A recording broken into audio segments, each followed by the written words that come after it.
And so today I hope to reorient our minds to find joy in life's jungle, you might say, from the powerfully honest book of Ecclesiastes. Ecclesiastes is full of deep and happy wisdom that addresses reality. Mind you, it is not a book of trite little shallow truisms to recite to each other and piously pretend that nothing is ever wrong in life.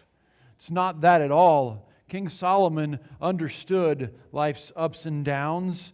He was honest about the fact that life in many ways is like a jungle.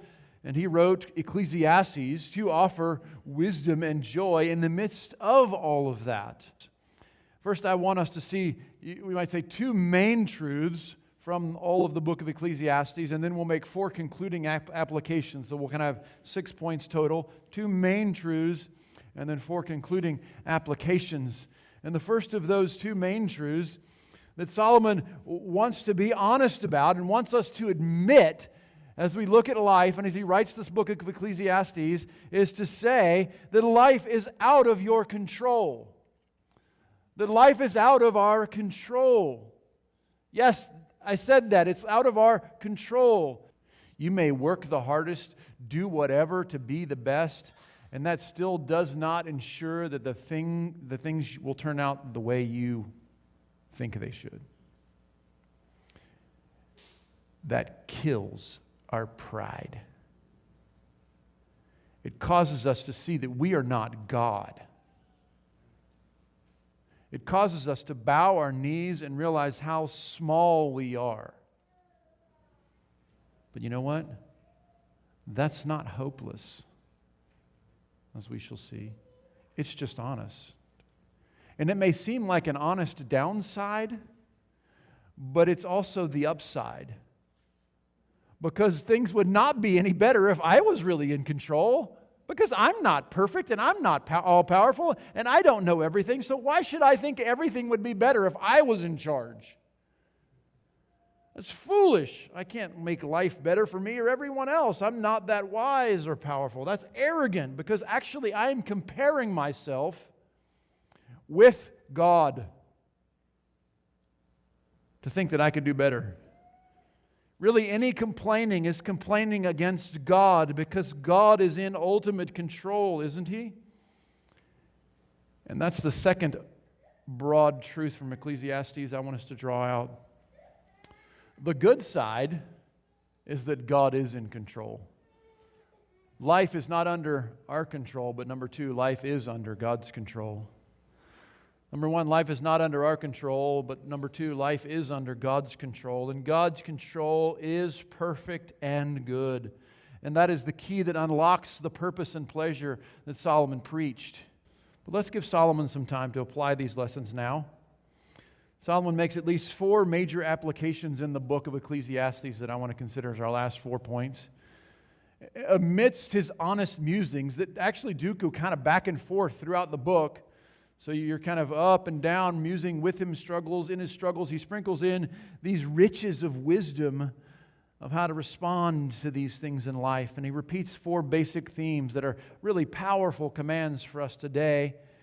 And let's just start with the first one that is the overall concluding one, the one that is over all of them. Look at the end of the book in chapter 12, verses 13 and 14. Let's just start with that one. The first and final conclusion: fear God and keep His commandments. Chapter 8, verses 12 and 13. No matter what may happen in the short term, he explains, it will go well for those who fear God. And so since life is out of our control but under God's control, since He is in charge and we are not, number one, fear God and keep His commandments. Number two, since life is under God's control, not ours, trust God and rest in His promises. Number two, trust God and rest in His promises. That's a second application. You might even say an application for the abundant life that Jesus promised in John 10:10. This is what Solomon was calling for. We don't need to fight God's control. We don't need to try to take over and tell Him He's doing it wrong. It's far better to submit and trust His promises. Trust who He is. Rest there. We don't have to figure it all out or try to fix it all ourselves. We have more than we can handle already. The secret things that belong to the Lord our God, but the things revealed belong to us. Deuteronomy 29:29. So that we can obey, we can know what to do. He's told us enough. Let God be God. Let's be His worshipers. Number 1, fear God and keep His commandments. Number 2, trust God and rest in His promises. Number 3, serve God and await His results. Since God is in charge and we are not, 5th overall point, 3rd point of application, serve Him and await His results. Serve God and await His results.